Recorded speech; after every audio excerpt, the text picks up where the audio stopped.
Muy buenas noches, amada iglesia. Que el Señor les bendiga. Espero que se encuentren súper bien, contentos en familia y listos para escuchar la palabra de Dios.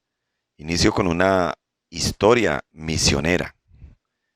Un misionero que estuvo en el África llevando la palabra de Dios volvió a su iglesia en los Estados Unidos y se dirige a la congregación y les cuenta su anécdota, su vivencia. Él les dijo, miren, yo estaba en el África y para ir a conseguir medicamentos y suministros tenía que caminar a la ciudad por espacio de 2 días.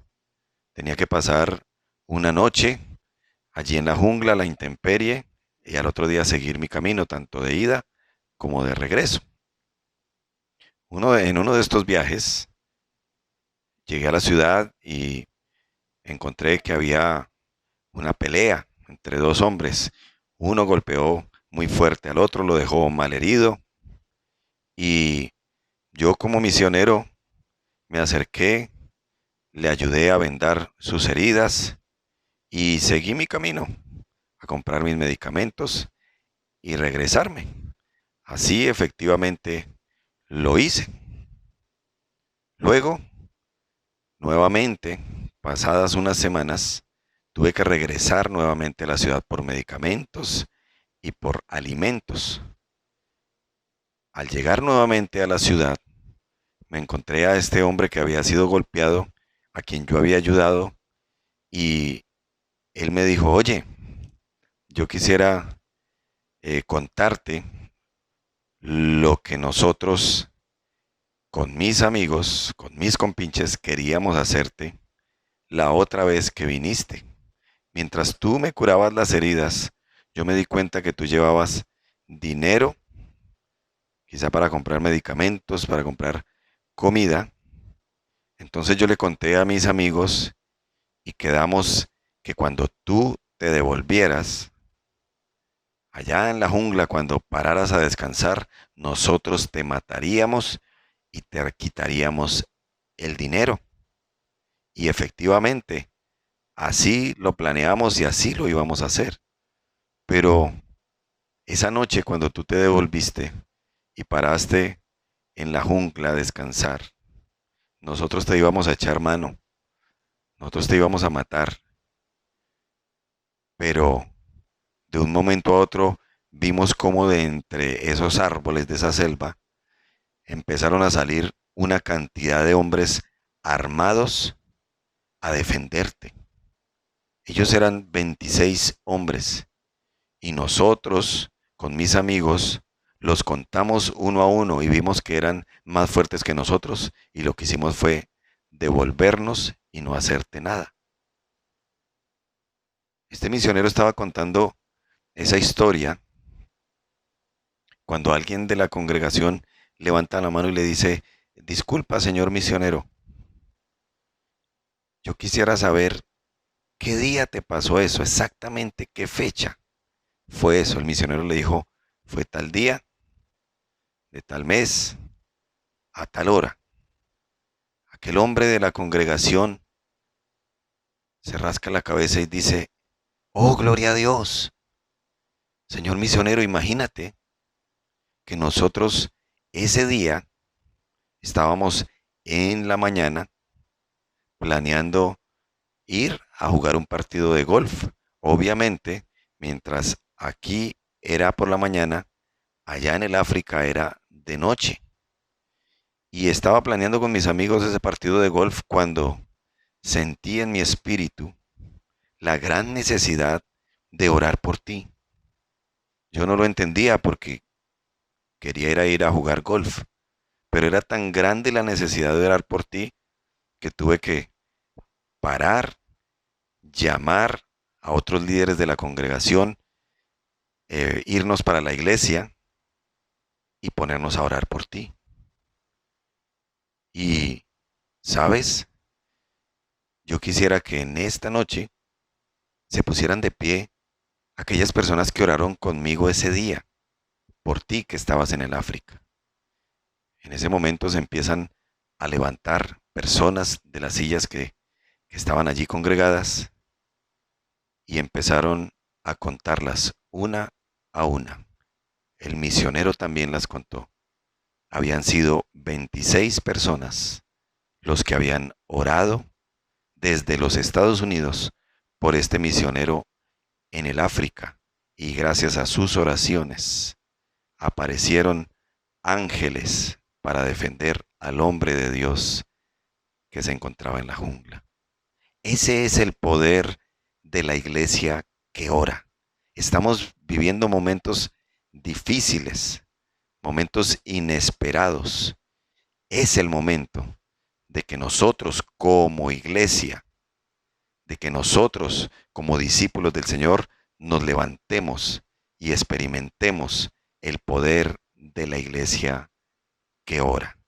Precisamente, ese es el título de este mensaje, el poder de la iglesia que ora. Y a través de un texto de la palabra de Dios, vamos a conocer en esta noche lo que produce una iglesia que ora. Le invito a que se ubique conmigo en la carta de Santiago, en el capítulo número 5, versículos 13 hasta el 18. Santiago capítulo 5, versículos 13 hasta el 18. El poder de la iglesia que ora.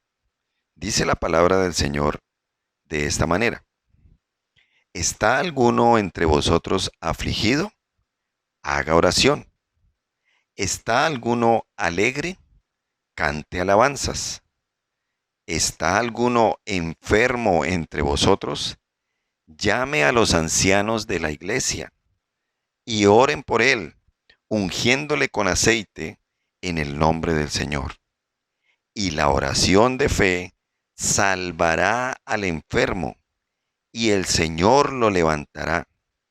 Y si hubiere cometido pecados, le serán perdonados. Confesaos vuestras ofensas unos a otros, y orad unos por otros para que seáis sanados. La oración eficaz del justo puede mucho. Elías era hombre sujeto a pasiones semejantes a las nuestras, y oró fervientemente para que no lloviese, y no llovió sobre la tierra por 3 años y 6 meses. Y otra vez oró, y el cielo dio lluvia, y la tierra produjo su fruto.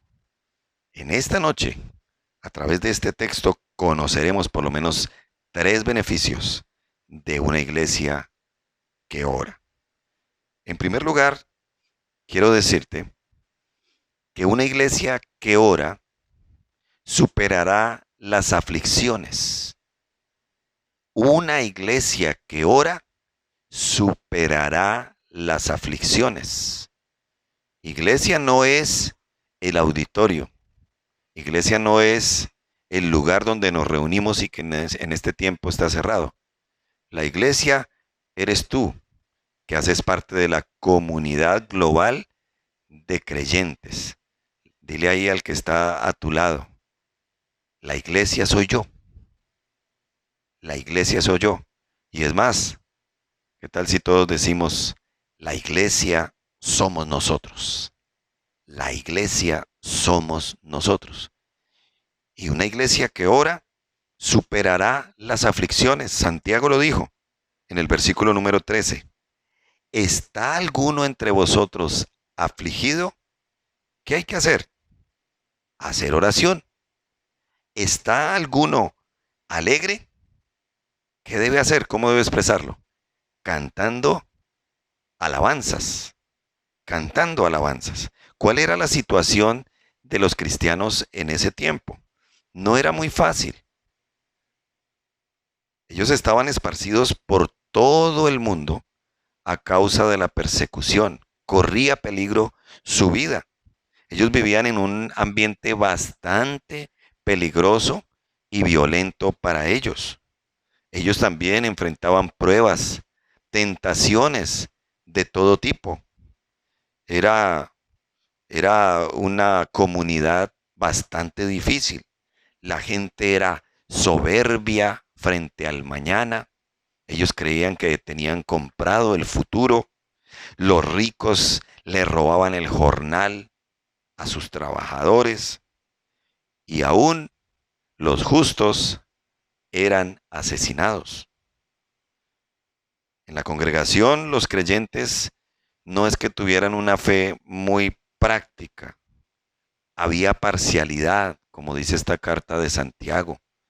Ellos eran ofensivos con la lengua, eran murmuradores y eran amigos del mundo. Era una situación difícil, muy parecida a lo que vivimos los cristianos hoy. Hoy estamos viviendo aflicciones de todo tipo.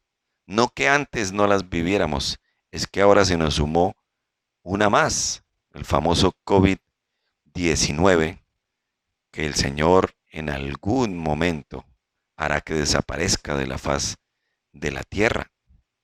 Aflicciones de todo tipo. Pueden ser financieras, pueden ser de salud, aún aflicciones por ser creyentes, por ser evangélicos, por hablar de Dios, porque cantamos o porque no cantamos, porque sí o porque no. Estamos viviendo tentaciones a diario. Todos los días estamos siendo tentados, muchas aflicciones. Todos los días tenemos que soportar incluso gente insoportable.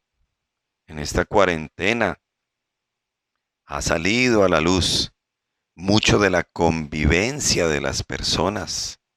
Hay algunos que ya no se soportan y prefieren ya salir a la calle, infectarse, que seguir en la casa con esa persona que ya no soportan, con la esposa, con los hijos, con la suegra, con el familiar, que ya no se soportan.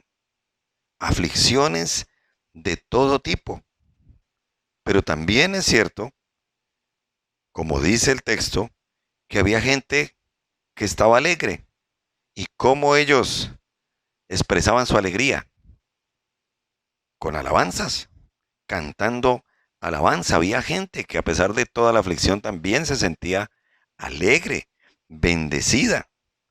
Así que tanto para los afligidos como para los alegres, Santiago les da un consejo.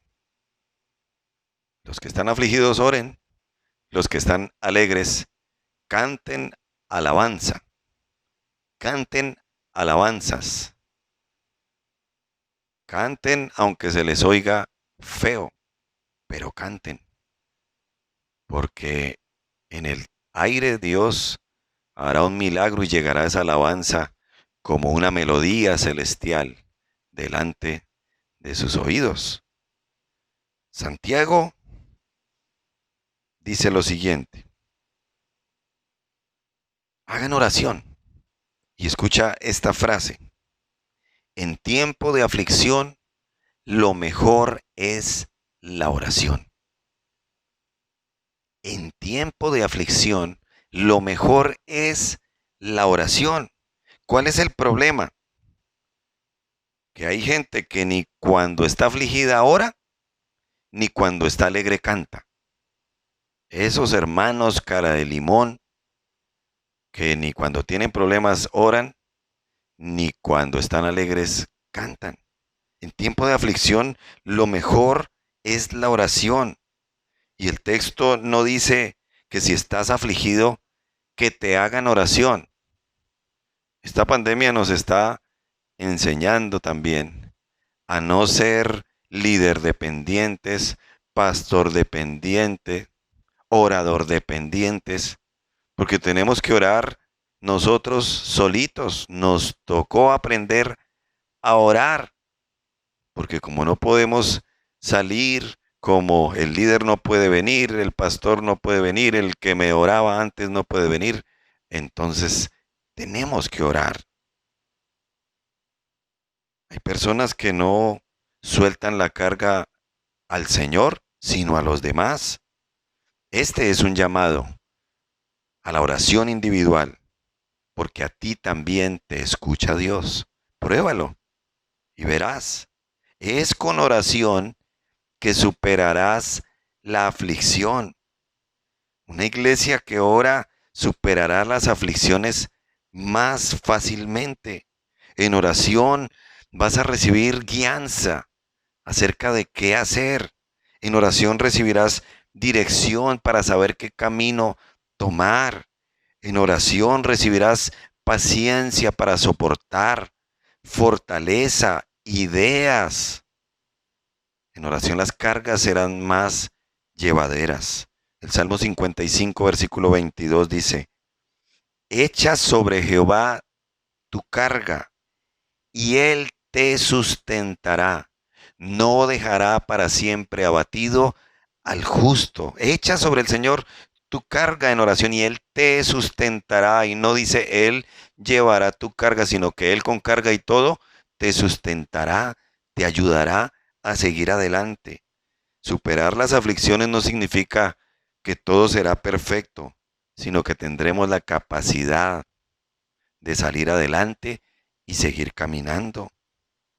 Si somos una iglesia que ora en la aflicción, no estaremos solos, contaremos con la ayuda de Dios, vamos a trascender, vamos a continuar aún después de esta pandemia.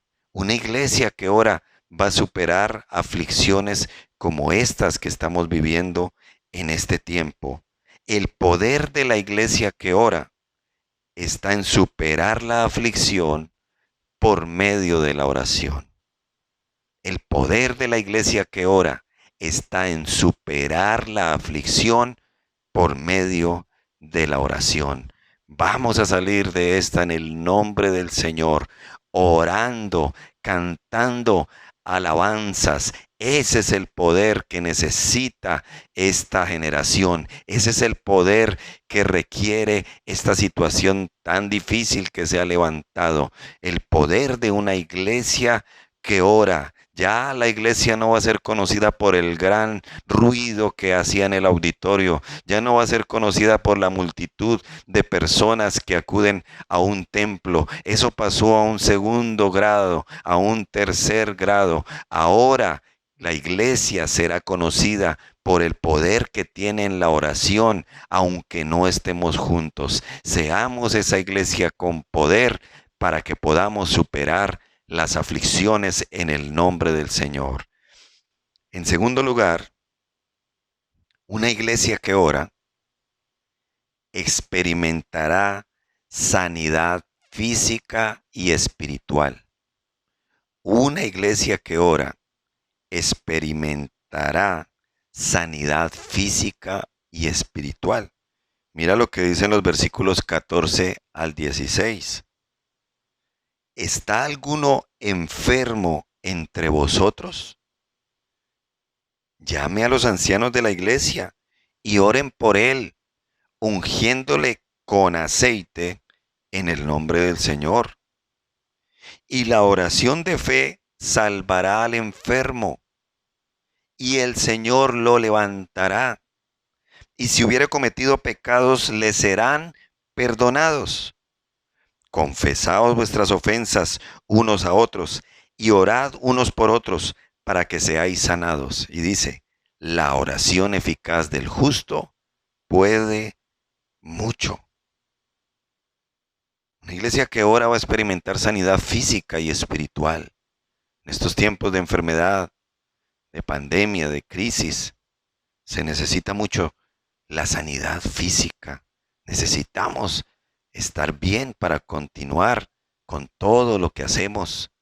Es más, necesitamos la salud porque al Señor le servimos mejor estando sanos que estando enfermos. Cuando nos enfermamos, además de nuestra oración personal, debemos tener esos compañeros, esas ayudas redentoras que van a orar por nosotros.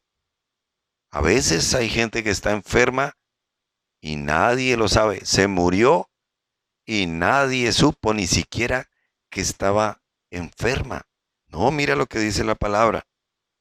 llame a los ancianos, a los líderes de la iglesia, para que oren por él, ungiéndole con aceite en el nombre del Señor. La oración no debe ser el último recurso al cual acudir cuando todo lo demás ha fallado. No, es al revés. La oración debe ser primero. La oración debe ser primero. ¿Quién quiere ir hoy a un hospital?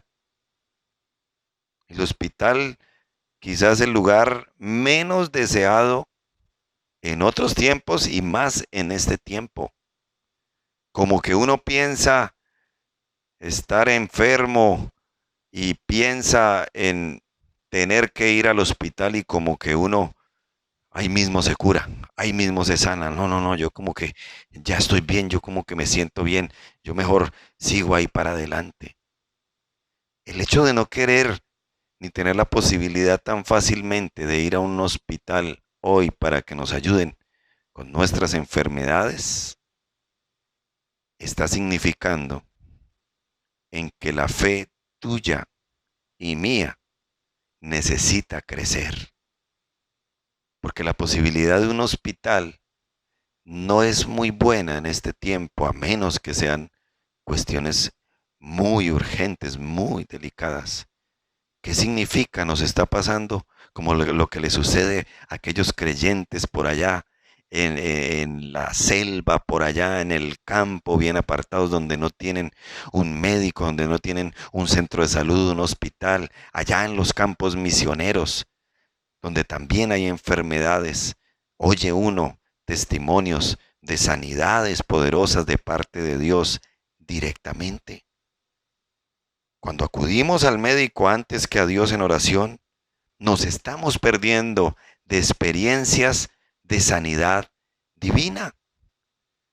Nos estamos perdiendo de milagros en cuerpo propio, de sanidades, de intervención de Dios.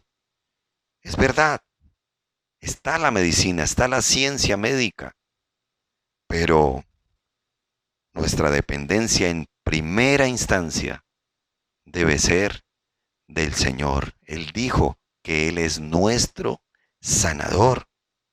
Y ahí dice el texto que hay que ungir con aceite al enfermo en el nombre del Señor. Hay hermanitos a veces tan difíciles que yo sé que usted y yo quisiéramos ungirlos no con aceite Johnson, sino con aceite quemado, porque son bastante agrios. Pero aquí dice el texto, hay que ungirlos con aceite. Pero cuidado, el poder no está en el aceite, sea aceite quemado, sea aceite de cocina, sea aceite de carro. No seamos místicos, el poder no está en el aceite, sino el poder está en el Señor que sana. No pongas tu fe en el aceite, pon tu fe en el Señor que a través de una oración poderosa de la iglesia va a experimentar sanidad física y espiritual. Mira lo que dice el versículo 15. Dice, y la oración de fe salvará al enfermo. Esto antepone algo, que es lo que Dios quiere. Antes que sanar a una persona, lo que Dios quiere es salvarla. Antes se pensaba que con una oración de fe era suficiente para que una persona fuera totalmente salva. Hoy en día yo pienso que más que una oración de fe se requiere una vida de fe. Dios quiere que pases de una oración de fe a una vida de fe.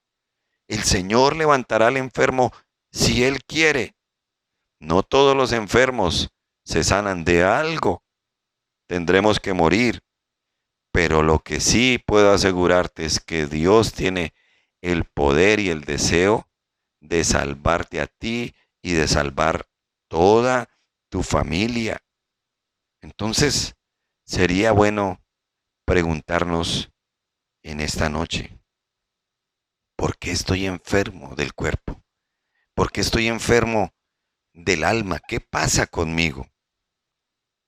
Déjame decirte que en medio de todos esos males físicos y espirituales, la oración eficaz del justo puede mucho. Es eficaz porque va a producir el efecto esperado. Ay, si nosotros como iglesia nos levantamos a orar mucho más de lo que hacemos, a orar con propósito, a dar la buena pelea en oración, a pelear esa lucha espiritual a través de la oración, cuántas cosas poderosas experimentaríamos. Te animo a que hagas parte de esa iglesia que ora, que va a experimentar sanidad física y espiritual. Ese será el gran resultado. Eso será lo que otros verán y dirán, yo quiero de eso, yo quiero experimentar también eso. Llévame a tus reuniones de oración virtuales. Iglesia, tenemos que aumentar la oración virtual, individual, congregacional, para ver lo que queremos ver en el nombre del Señor.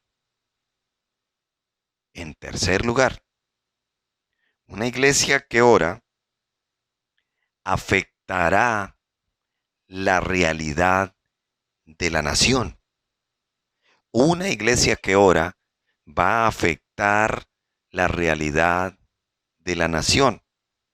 Dice los versículos 17 y 18, y se nos da un ejemplo de un hombre de Dios del Antiguo Testamento. Dice, Elías era hombre sujeto a pasiones semejantes a las nuestras, y oró fervientemente para que no lloviese. Y no llovió sobre la tierra por 3 años y 6 meses. Y otra vez oró y el cielo dio lluvia y la tierra produjo su fruto. ¿Saben? La Biblia dice que Elías tenía las mismas debilidades que nosotros. La Biblia dice que Elías era tan humano como nosotros. Pero Elías hizo algo espectacular. Oró fervientemente. Esa palabra fervientemente no significa dormidamente, somnolientamente, sino significa ardiente, hirviente, cálida y apasionada. Imagínese la oración de Elías para lograr que sobre la tierra no lloviera por 3 años y 6 meses. Para los judíos, orar es estar en la presencia del Señor.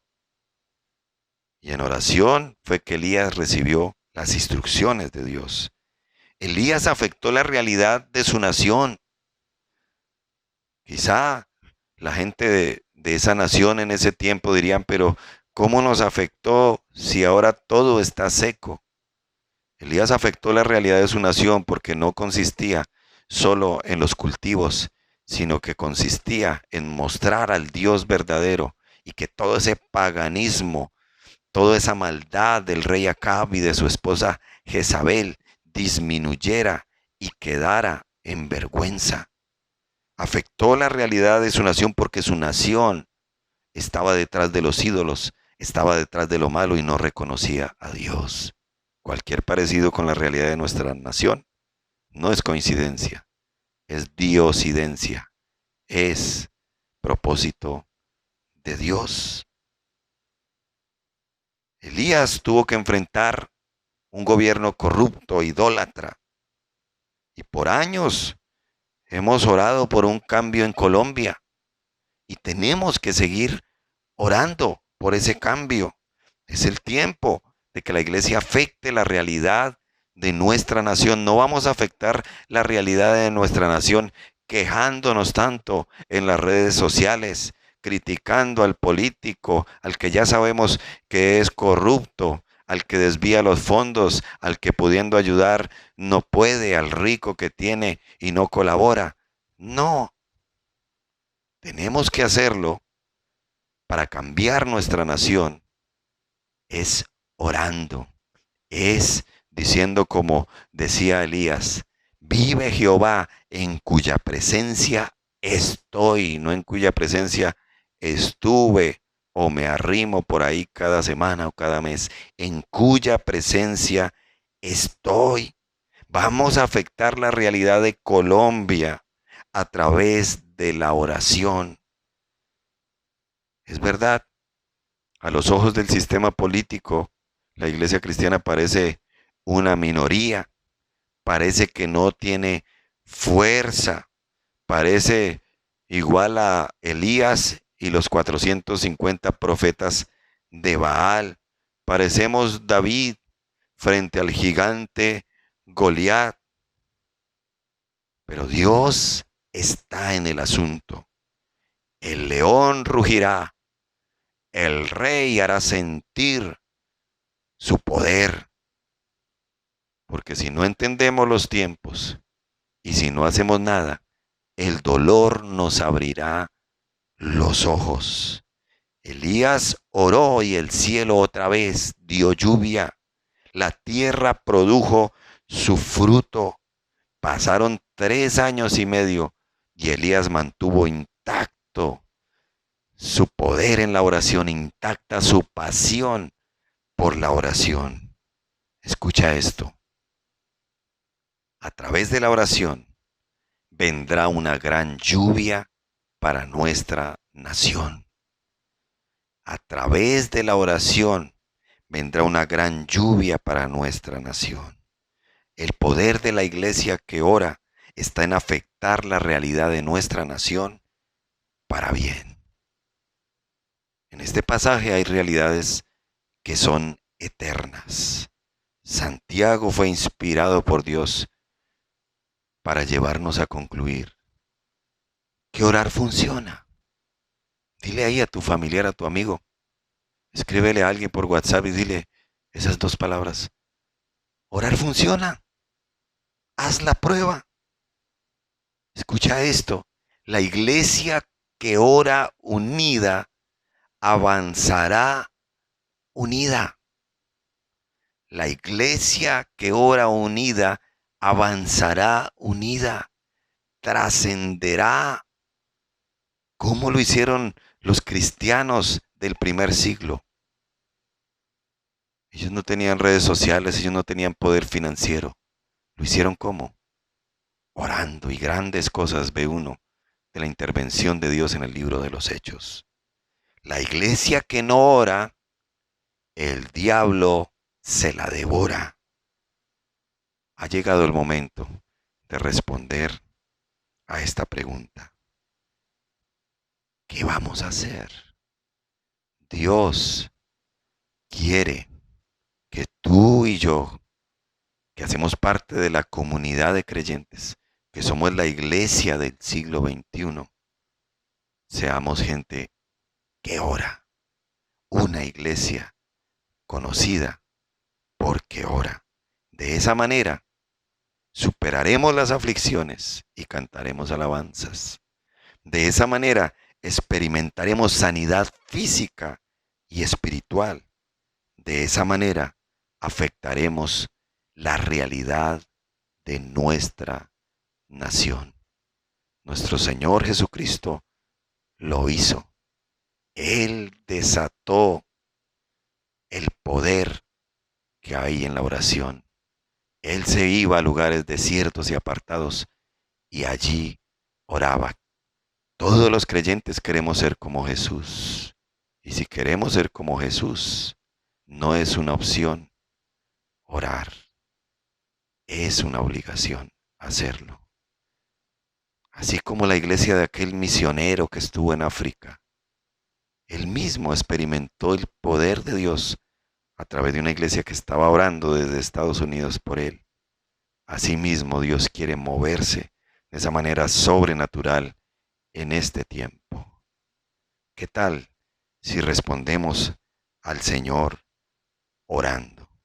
¿Qué respuesta le vamos a dar? ¿Qué vamos a hacer? ¿Qué decisiones vamos a tomar? Amado Señor, ha sido tu palabra expuesta en esta noche. Ha sido tu consejo, Dios. Nos estás moviendo, Señor, hacia tu voluntad, lo que siempre has querido de nosotros, tus hijos. Tú no quieres tanto que nosotros hagamos, sino que más bien nosotros seamos, y que seamos gente de oración, y que seamos gente del Espíritu, y que seamos gente diferente, y que seamos gente que mueve desde la tierra el cielo para que ocurran grandes cosas. Padre, oramos en esta noche por la iglesia, por cada una de las personas. Señor, despierta esa hambre y esa sed por la oración. Despierta, Señor, esa pasión por pasar tiempo contigo en la oración. Despierta esa sed por encontrar, Señor, espiritualmente lo que queremos ver en el plano natural. Mueve, Señor, al que está aperezado. Anima, por favor, al que está animado, Dios. Muévenos, Señor, a más redes de oración. Muévenos, Dios, a impactar las redes sociales con programas de oración, con moveres de oración, Señor. Que esa oración desate tu unción, traiga tu presencia, Señor, y que esta nación y las naciones de la tierra, Señor, sean impactadas, Señor, que a través de la oración todo ataque del enemigo se disipe, que a través de la oración, Señor, todo este virus, toda esta pandemia desaparezca, Señor, que a través de la oración nuestra realidad cambie, que a través de la oración, Señor, muchos vengan a ti, oh Dios, que a través de la oración tengamos nuevos discípulos, que a través de la oración tengamos nuevos creyentes, que a través de la oración nuestra luz brille, la luz que tú nos has dado, Señor, que la iglesia sea conocida como un faro de luz que alumbra en las tinieblas, que la iglesia a través de la oración, Señor, sea conocida como esa casa de Dios, como esa puerta del cielo que forma y transforma las familias con tu poder.